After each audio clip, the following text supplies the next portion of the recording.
أعوذ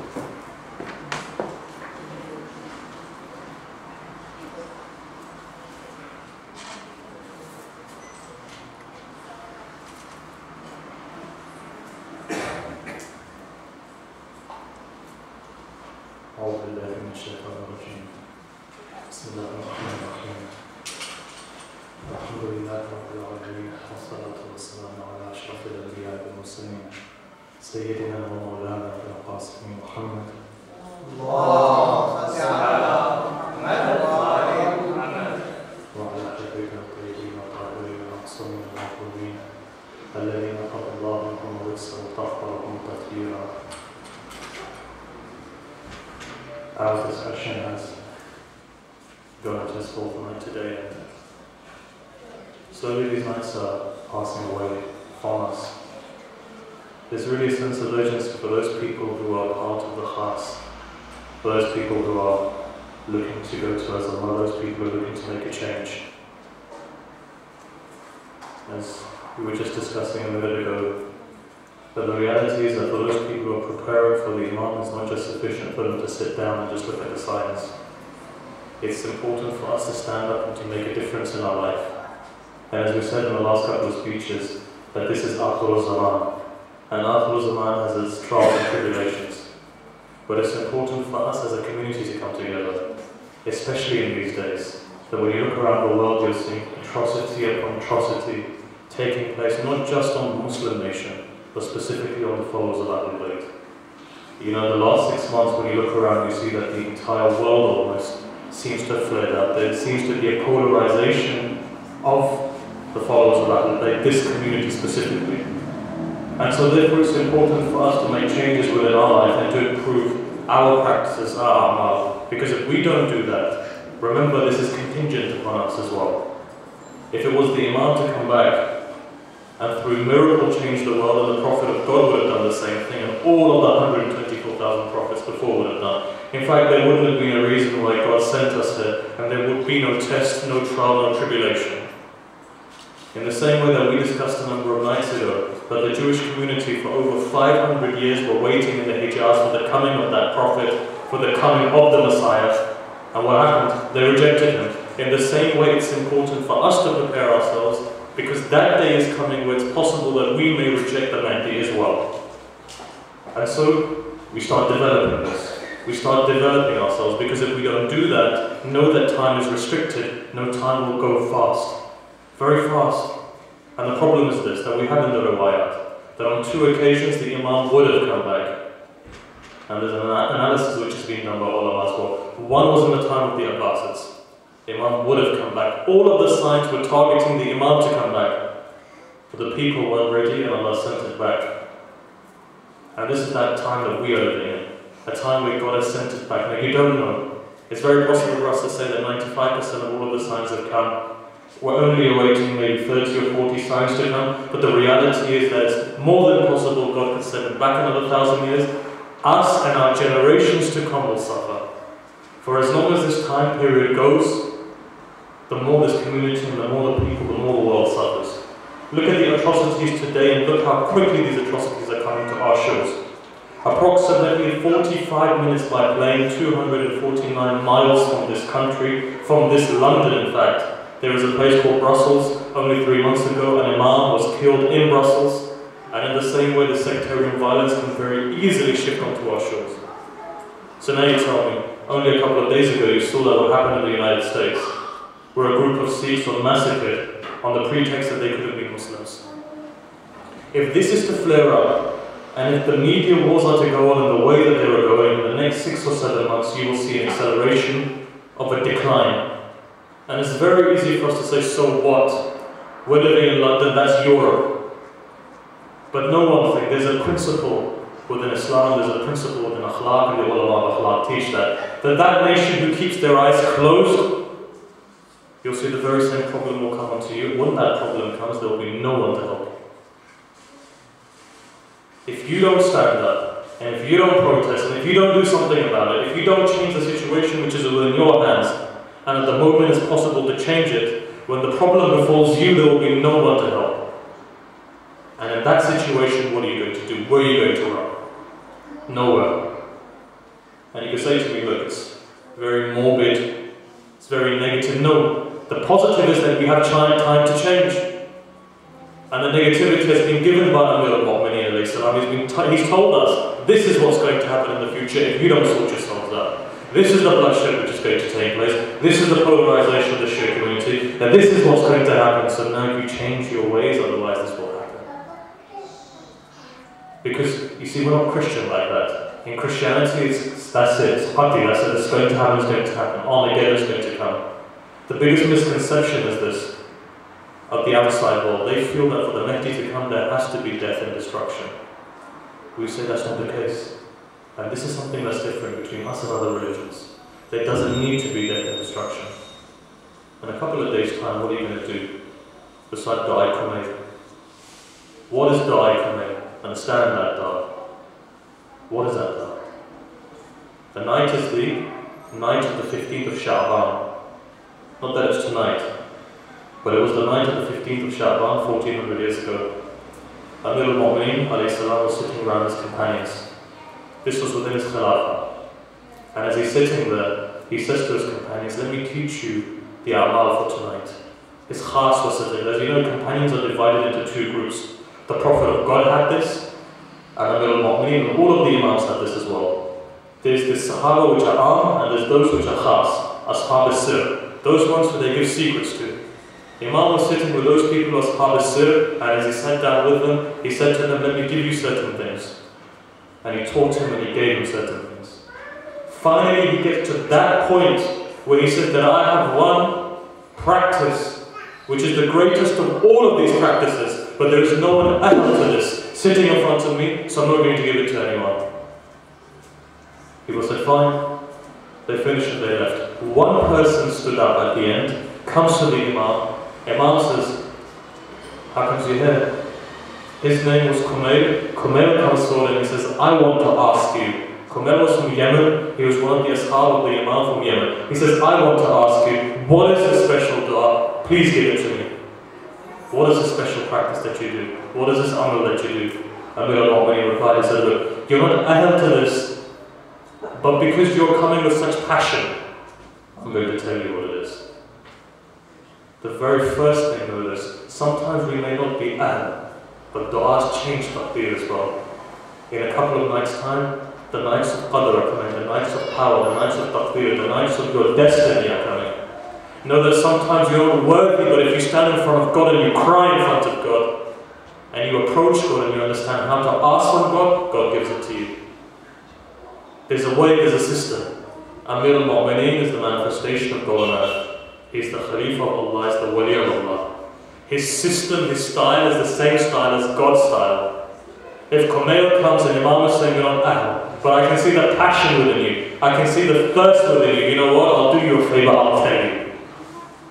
In the same way mankind is like this. Sometimes we say that, look, this is nasib, this is destiny, this is fate, we leave it to that. You know what the sixth Imam is saying? Maysar comes to the Imam. He says, Imam, look, this has been destined for me. I can't change this destiny. Imam says, Maysar, why'd you say that? Don't you know dua can break destiny? Pray. This is what you have, the remaining of these nights. If you can't change your destiny in these nights, you can never change them. But know that if you ask with a sincere heart, you can change it. I was looking at a number of traditions today, some very old books.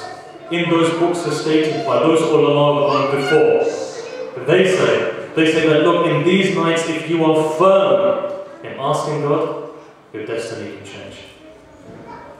It is for you to change your destiny in these nights. It is for you to invite the Imam. So you know what happens? Kumayl says no, he says, teach me, what is this dua, what is this supplication, what is this amal? Imam says, let's go for a walk. He takes him out into the desert, and as they walk outside of Kufa, he says, let me tell you a dua. This is known as dua khibr. I'm going to teach it to you, but I want you to memorize word for word everything within that. Know this is the greatest of all application of all amal that you can do tonight. You know what that dua later on became? Dua Kumayl. The benefit of this dua, the reality we don't know. You see, a lot of times you recite it.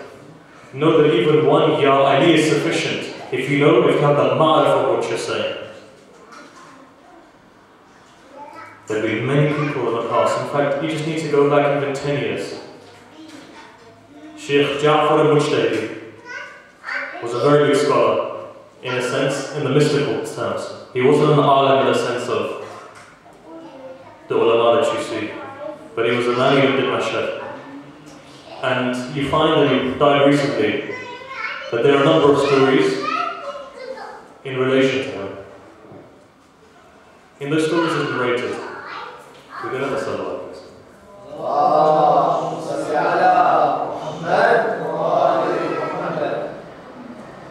And again, please.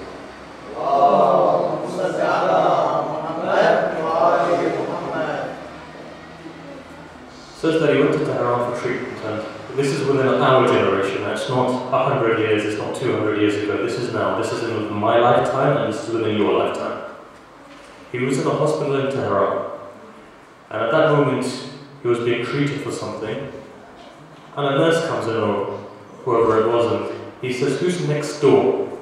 He says, "There's a young man by the name of Ali, he's about to pass away, he's next door."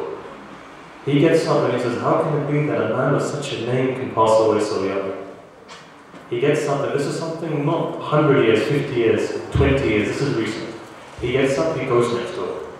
And he goes next door and he looks at that young man.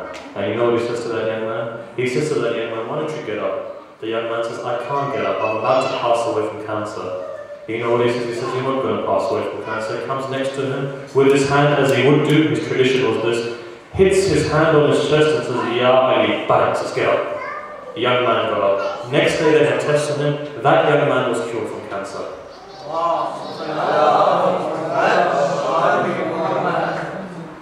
The doctor comes into him.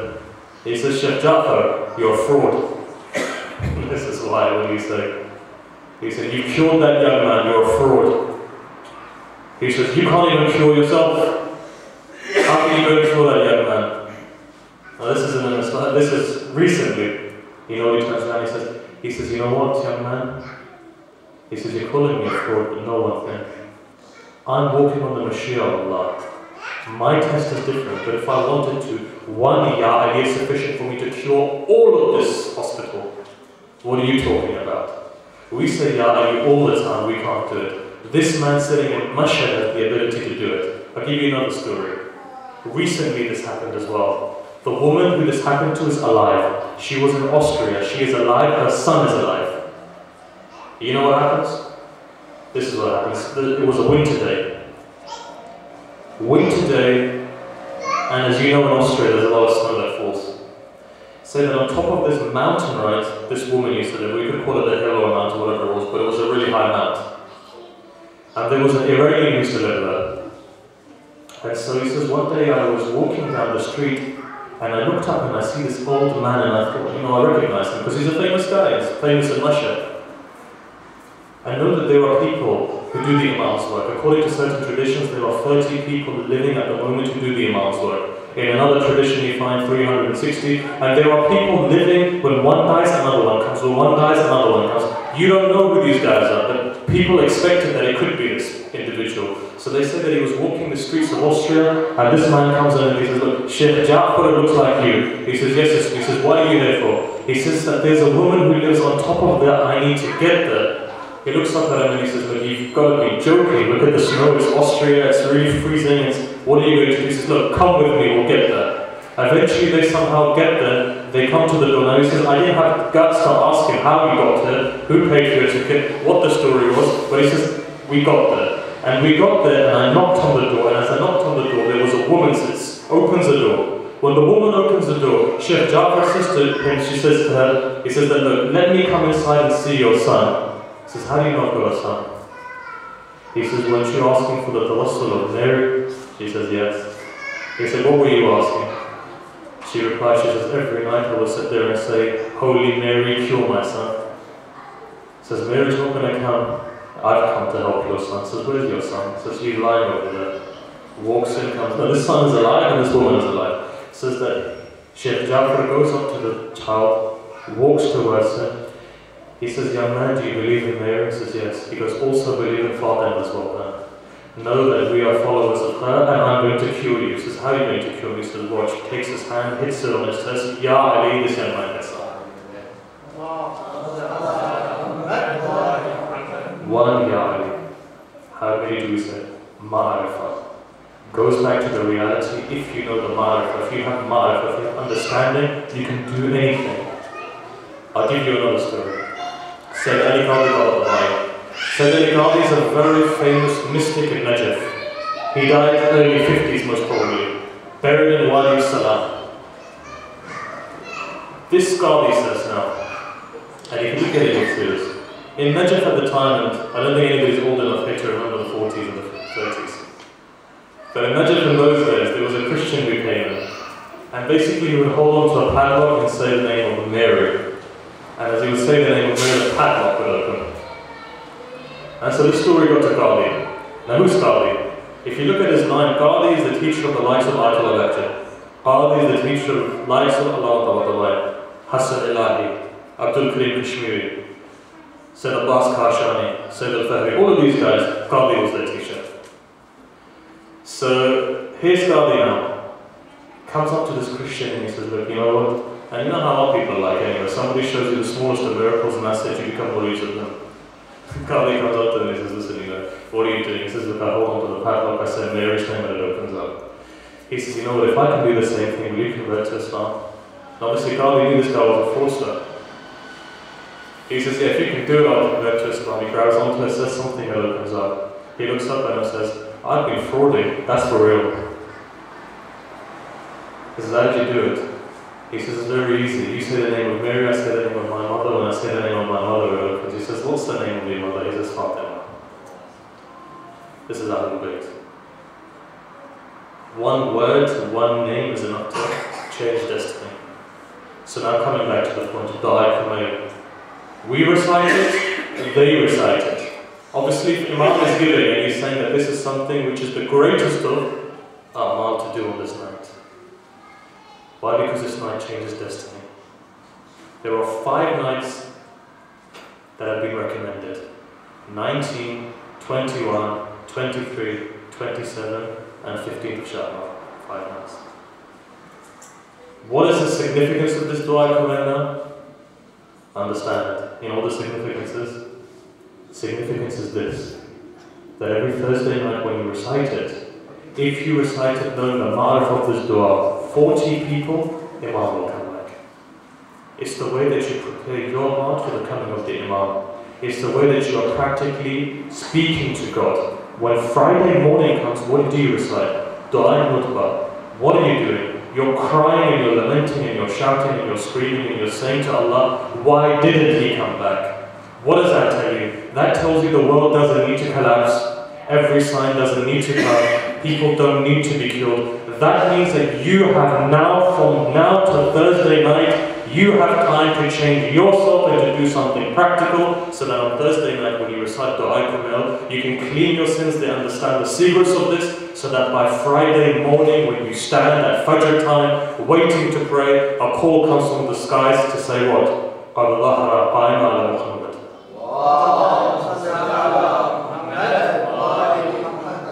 That's what you're waiting for. That's what's possible, that's what's practical, that's what can happen. What's the difference? You change yourself. You understand yourself. What does God do though? He says, look, let me give you a playground to play with.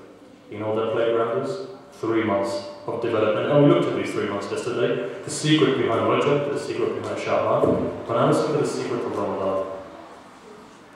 This is what God has given us. As we said, your entire destiny can change. If you look at the older books, true dua in this time, everything can change. You know, if you feel that you're having problems with your health, I've seen miracles in this month health-wise. If you're having problems with your spouse, I've seen miracles in this month with people's spouses coming back. If you are having financial problems and problems with jobs, know that there are enough du'as in this month that can hold it back. If you go to what Amir al-Mu'mineen is saying, every single night he's given special praise, every single night he said that there's something special about how you can change your destiny. For example, tonight there's a 2-unit praise that the Imam gives. He says to recite Surah Kawthar 25 times after every unit, within every unit after Fatiha. What does that do? Changes your destiny, but not only that, on your deathbed it makes your death easy for you. Secrets, 13 nights there's secrets of this. For risk, for death, for children. Look and open it up. The difference is we don't go into it. Nowadays it's so easy, you've got the CD now that you've got all of the books and you can just Google it and it all comes out, or you can just search it. All of these narrations come out. But maybe there are books which are not there, but you can still go into libraries and you can see that there are old nuskhas, there are old things in there for your betterment. Imams have given all of these things. It's just for us to go and research into them. Don't waste these times. You only get 30 days in the year to develop yourself. You get 30 days in the year to change your destiny. That night, when that other night comes, and everything is open in front of the Imam, know that you can change your destiny with what you're doing now, and that time you have as well. Until the time of Fajr, you have time to change your destiny. You have time to cry. And that's what tonight's about. If you look at the entire Dua Kamil, the secret within that, it says, what does it say? It says, your weapon in the eyes of God, against God, to fight, is your tears. To show yourself as the lowest person in the eyes of God. Crying. Tears melt away destiny. Tears melt away your sins. But what is the secret behind crying? What does crying represent? Yes, it represents a person who is at the lowest stage. A person who is helpless. Fakhr shows your poverty in front of God. And we are all fuqara in Allah. But the reality is, what does crying truly show? There is a secret within that that's far deeper. What differentiates human beings from all other creations? Tell me. If you open the Quran, you see it. It says, look, God had an amana, and a trust. He looks up at the skies and he gives it to the skies. And when I say look up, it's not physical, but he gives it to the skies. He says, skies, why don't you take it? Now these are the seven heavens and all of reality other than the physical world. He offers it to them, including the angels. If you look at the Quran, it says that they become scared and they reject it. He looks at the ground and he gives it to the ground, and the ground, physical world, rejects it. He looks at the Jibal, he looks at the mountains, he offers it to them, they reject it. He looks at the human being then, this trust, this thing which is special, the ground rejects it, the sky rejects it, the mountains reject it. He looks at the human being, surely the human being must have some qualities. He gives it to the human being, so you know what the human being does? The human being accepts it. You know what God says? What does he say? إِنَّهُ كَانَ ظَلُومًا جَهُولًا. And these are the characteristics of man. That's what makes him special. He's a zalim and he's jahil. That's why he accepts it. But no, actually there's a greater secret in that. It's not the apparent meaning. It's like I say sometimes in a surah, sometimes there's a literal meaning that seems to be the meaning which is an urf, but there's something far greater in there that you need to evaluate. And that you find out from your intellect and you go deeper inside the actual meaning behind what it means. Not just the apparent meaning, but nevertheless, man has been given this trust. What is this trust? You go into the traditions and you find either it's the wilayah of al-mu'mineen according to certain traditions, or it's love of Allah. And love of Allah and the wilayah of al-mu'mineen are not different. Both are the same. So you have something that nobody else has, which is what? The ability to love. Right? But now tell me, don't other creations also have the ability to love? Do the angels not have the ability to love? Don't the animals have the ability to love? Love at every level is different. Look at the plant. The plant has the ability to love as well. It loves something. It has a mover. And that mover is love. It's ish on a particular level. What is the mover? A plant wants to be like a tree. That plant moves towards the sun. It wants to develop itself. That's love to an extent of itself. Love of preservation. An animal has love as well to an extent. You have a sheep, right? If a lion attacks the sheep's child, the sheep protects his child. That's love, it's reciprocated. It sacrifices its own life. This ithar, it sacrifices its own life for the sake of the child. Even if a lion comes. And you could turn around and say, well look, why doesn't it protect itself? Reciprocated love, there's love there. What about the angels? One of the components of love means that you are knowledgeable. You are alim of that thing which you love. Angels love God. You know, when you talk about 40, 50,000 years they're worshipping, it's not because they're robots, they're pure intellect, but they have the ability to love. So what is it that man has which is different? What love does man have that's different from the love of the rest of them? Angels love. They have knowledge, they know what they're doing, they have irada, true love as well, in a sense. Not the same as we do, but they have the ability to understand what they're loving. Otherwise they wouldn't do. What is it then with man? What separates man and man loves? And why is man's love the greatest love? What is it? What do you have? What is it that Allah likes about you, that He gives you the trust and He doesn't give anybody else the trust? Any answers? Phone a friend. There is one thing. And there is one thing that separates us from all of other creation. You know what that is? That is this. Huzn. Grief, tears. Grief of separation. Go to any of the poetries, love poetries, look at any of the mystical poetries. What you see within all of these poetries is what? The idea of separation. Look at what Imam says in Dua. He says, look, if you put me into the fire, right? It's not about the fire. It's about separation from you. Grief. That's what we have that separates our love from everybody else's. This is what God likes about us. That the ability that we have tears and that we can grieve. We can grieve separation. We understand what we've lost. That's what's different. And in this light as well, you have that ability. Now imagine, this is that month of tears. You've been given that broken heart to stand in front of God and to pray to Him with your broken heart, and know that God comes and He comes very fast to help you. Ask Him, and He'll answer you. This broken heart, and it's important. Musa alayhi salam one day was walking and he comes up to God and he says to God, he says, God, I'm broken hearted. I've got pain in my heart. People reject me. Allah says, give your heart to me. I'm for the broken hearted. It's an excuse. God wants you to come to Him. You fall out with somebody, you're broken heart, you feel pain. It's an excuse. Come back to me. You spend a lot of time alone now. Now come back to me. Now become mukhlis to me. Now become sincere to me. Know one thing. Everyone can leave you. Your wife can leave you. Your husband can leave you. Your children can leave you. Your parents can leave you. There's one thing that will never leave you. Your wealth can leave you. Your respect can leave itself. As a middle moment, he says, life is like your name is 2 days. One day the world is with you. When the world is with you, it gives you qualities you don't have. It calls you Ayatollah al-Ulama, even though you know that you're not. And the second day, your Ayatollah al-Ulama, it takes away all of your good things, that nobody respects you. All of those good qualities that you have, the world takes away. One day the world is with you, one day the world is against you. And that day when the world is against you, all of your good qualities, people don't recognize it. And that day when the world is with you, all of those qualities you don't even have, the world gives it to you. That's life. But what is the lesson there? Allah is giving you a lesson, no one thing. Everything will leave you but me. That's what it is. Now turn back to me. Now focus back to me. You are crying for what? Those people who left you? Crying for what? Those people who's not supporting you? Crying for what? No. Everything is fine. Kullu man alayha fan. Goes. You know what remains?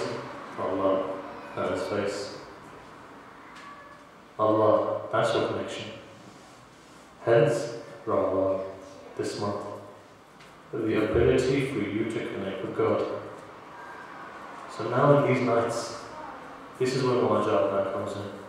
You think that the Imam was saying it for the sake of saying it? When they sat down at night time and they were crying, that was their connection. They knew everything perishes, everything leaves you. It's that connection. But when you look at the Imams, you see that the light, that nur, begins to flow, begins to shine. Everything begins to develop, even though everyone leaves them. Can you be more poor than, in a sense, more oppressed than Amir al-Mu'mineen? How many people did he have?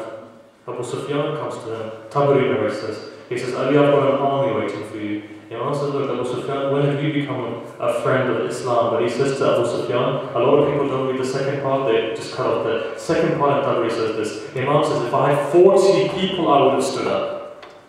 He didn't have 40 people. He would go to doors and they wouldn't even say salam, but the Imam, as he backed down, a lot of people, that would break them. Imagine if people stopped saying salam to you, would you then show your face on the... It didn't break the Imam though. Imam had grief in his heart, but that grief is connected to God. Your solutions lie with him, even if it takes you 25 years, even if it takes you all of your lifetime. Sort the affairs that you have with God, and you'll find all of the affairs with the people sort itself out. People will run after you, but the thing is, you need to sort out your affairs with God. You need to open your heart up and you need to say, these are my problems.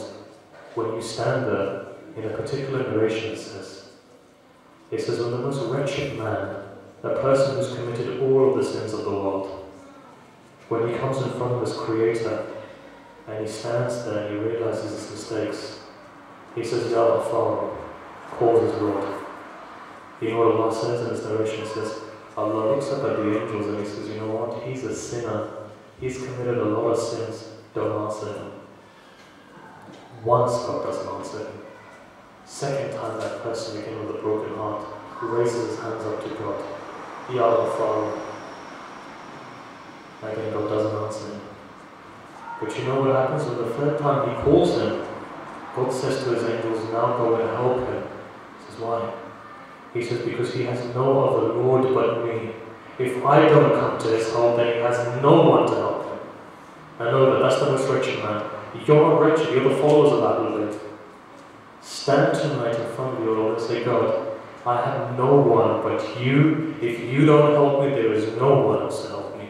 Then see how quickly God comes to your help. You're going to pierce those tears. When those tears come into your eyes, people may think that you're crazy. But you know what your God knows, that those tears are very valuable. Use those tears, use these nights, the remaining parts of these nights. Change your destiny, change who you are, change yourself as a person. You'll see everything sorts itself out. It's just that connection is needed. Focus on God. Forget the people.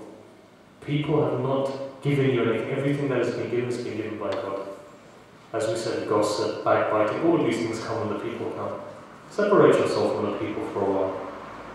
Even the prophets did this.